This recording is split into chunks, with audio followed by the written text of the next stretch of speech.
I just want to see.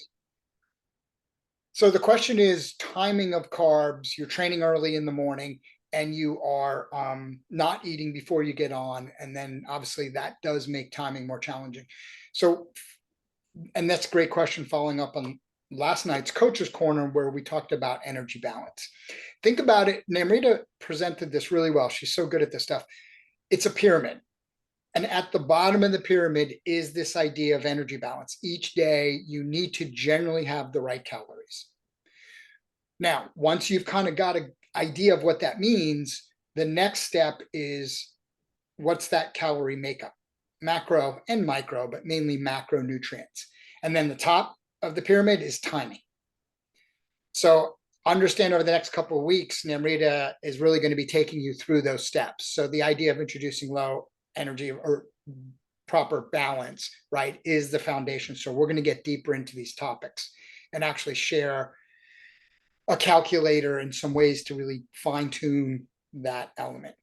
So let me then, your question is because you're so early in the morning training and you're not eating before, how do you time? So I'm going to give you some honest, straight advice, and this is sometimes going to fly in the face of what you might see, and that's part of what we do here at Basecamp is maybe a little bit of myth busting, or at least clarifying. Fasting or fasted riding for you, if that's a choice you're making, I have no idea if it's a choice you're making, generally will not work for the everyday athlete. It generally, the cost of attempting a fasted riding protocol will outweigh the benefit you get. And in the long run, you'll actually get slower. Fasted riding can improve your fatty acid oxidation, the way you make energy aerobically, but you have to have a highly defined protocol. It takes at least 8 weeks of consistent application of that. And who knows, it might be 6, but the average is about 8 weeks of consistent application of that protocol. And that protocol is tricky because people think they just don't eat. The trickiness is you need to do your ride fasted until you actually start to bunk. And then you need to eat up. You need to stop, eat up to catch up. Then you fuel the body. That process is really tricky without a lot of support. I mean, a lot of pros who do it, and you read about pros doing it, they have a team car and, follow cars and all the support in the world where you're not going to have. Once you bonk roadside, it's pretty hard to fuel up and stuff like that. So I am never a fan. I do fasted riding with my professional cyclists. We'll work on it at certain early phases in training. But the reality is they never hit better power numbers on a fasted ride.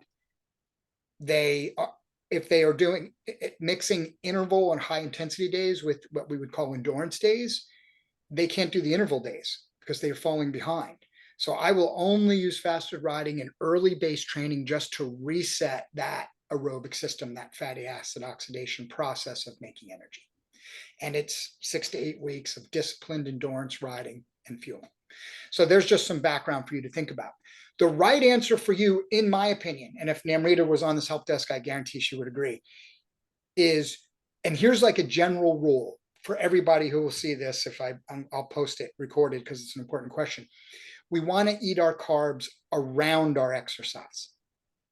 Like think about that just as a general thought process. If you have a 2-hour ride, 3-hour ride, 4-hour ride, you want to take the bulk. I want to be careful what I say. You want to take a high portion of your carbs before and after and compartmentalize that. And then later catch up more on proteins and some fats, right? But you really want to, so to me, in a perfect world, you'd want to eat, take a full mixed meal about 4 hours out. Then 1 hour out, you're taking a hit of carbs, 60 to 90 grams, 1 hour out.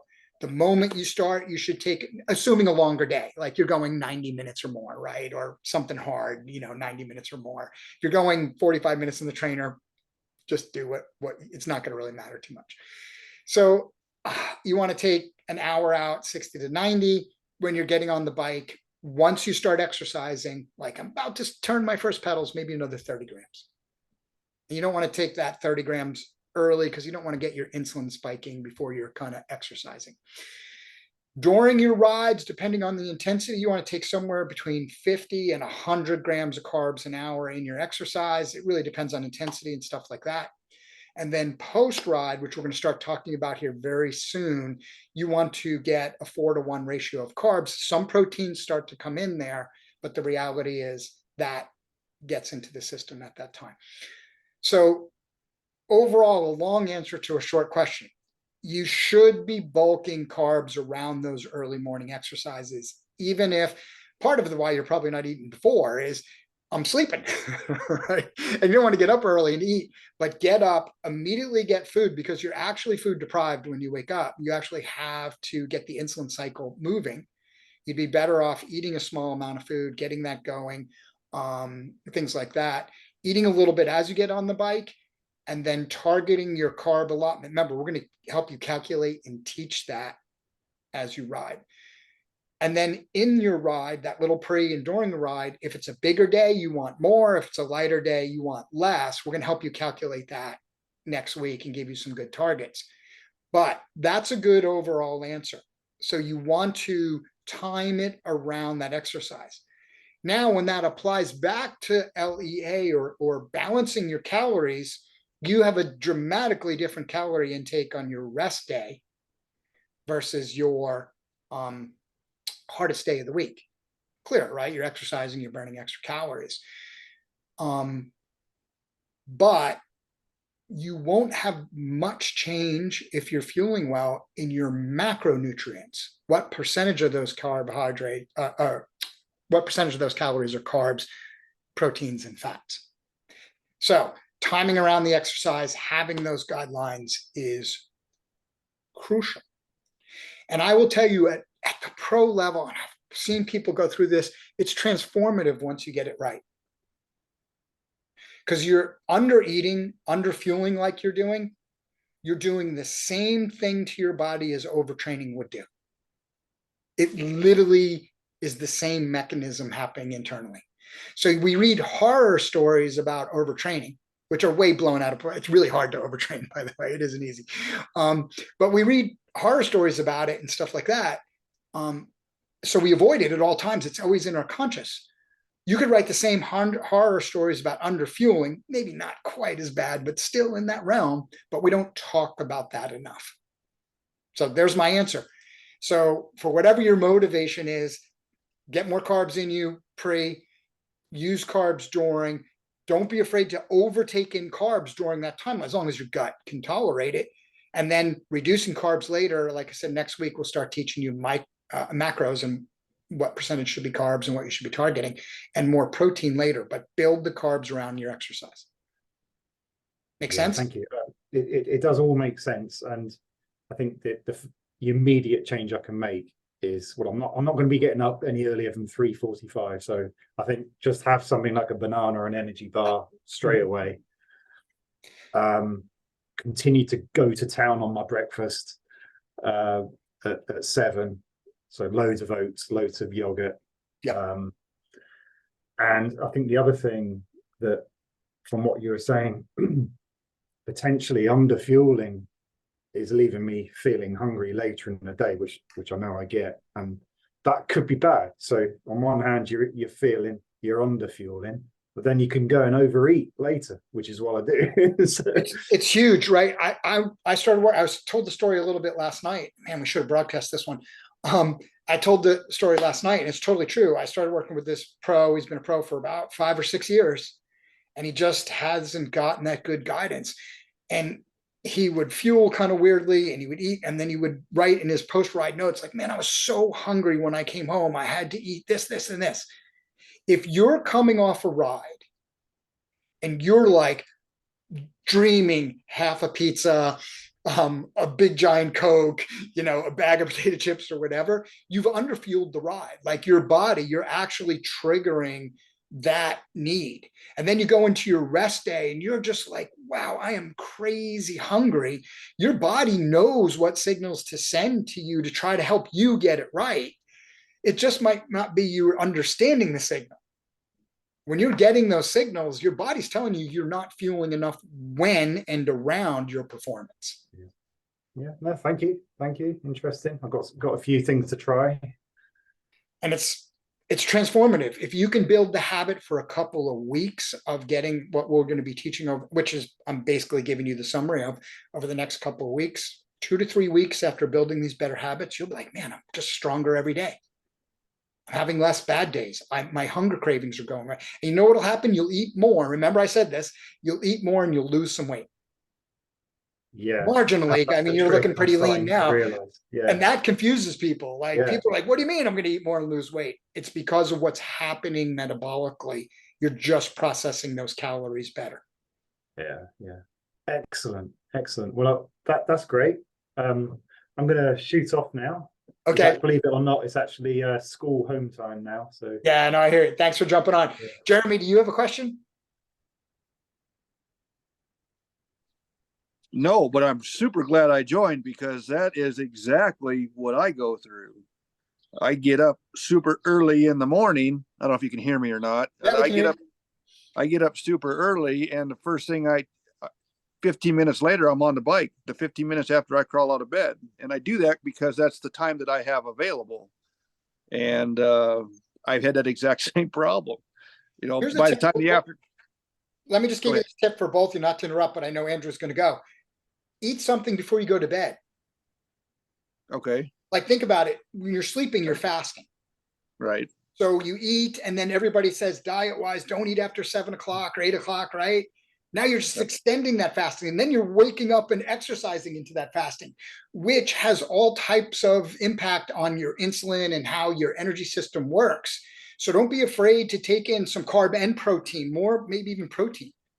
When I'm working hard every morning, I do a small protein shake every night before I go to bed. Oh, When I really? have to Okay. do early morning workouts and I'm in that same spot, so that I'm having a little protein to help rebuild overnight. I'll get a little carb in there, a little sweetener, like I'll put a little honey in. So there's a little bit in the system, and I'm not just fasting all the way into the next mornings. I get something before I go to bed. And then, like Andrew said, and Jeremy, I'll give you the same advice, wake right up, eat a banana, eat a little something to get that insulin system working. A little bit of banana and a little bit of protein won't hurt you. Just be careful with too much. A little bit of banana and peanut butter. Okay. Because that you don't want too fast. You don't want to just spike the insulin too high. So a little bit of something that can slow it down.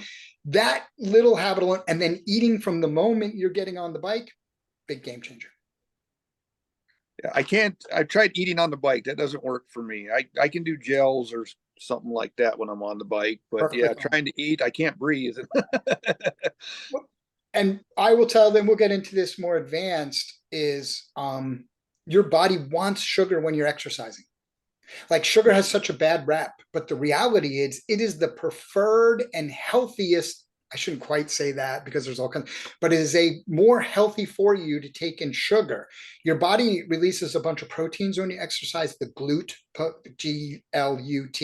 So like GLUT4 is triggering your body to look for sugar, because it, as a human being, that's how you make energy. But we've so vilified sugar, we don't want to think about that. But it's what your body wants. And actually, more studies are starting to show that the more we deprive our bodies under exercise intensity of sugar, it's actually having negative health connotations. And you'll see more studies on that in the next year or two, because they're starting to figure that out. Yeah. Yeah. No, Not so bad to do gels and other stuff as long as you contain them while exercising. Yeah. Well, right. And that's the only time I do use them. And part of that is also gut training just as much as it is training on the bike. I'm trying to get it to where I don't reject them when I do events and do need that extra boost. So That's awesome. But yeah, no, this is it's so funny that I logged in and heard Andrew talking about that, because I have that. I wake up and then in the afternoon I will eat 5 boxes of pizza because I'm so dang hungry. Yep. You know, it's not intentional. It's just the way that I guess I've taught myself how to do it. So now I have to unteach. Correct. Learn And the think about correct what's way. happening too. You're moving all those calories. This is a total oversimplification into a time where your metabolic need is really low. So your body is more apt to store during those time Right. frames. And we've kind of heard about that in the world of diet, but we don't always really understand it. But the reality is that is a double whammy impact on our desire to maintain lean muscle mass as, you know, as exercising athletes, which is important, as aging athletes, which is very important. And it's one of the biggest things that can make people are training into their 50s and 60s and 70s kind of harder, but yet maybe gaining a little weight in that time frame. It's this discussion that's one of the big factors behind it. Hey, thank you for sharing that information with us.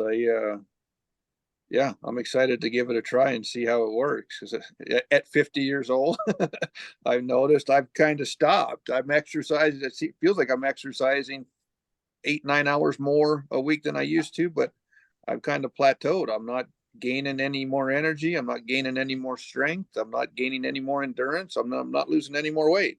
So It gets harder. It's only going to get, let me tell you from experience, it's only going to keep getting harder. That's why it's so important. Thanks, guys. Yep. All right. So we're done. Thanks for jumping on. Yep. Andrew, thanks, Jeremy, for jumping on.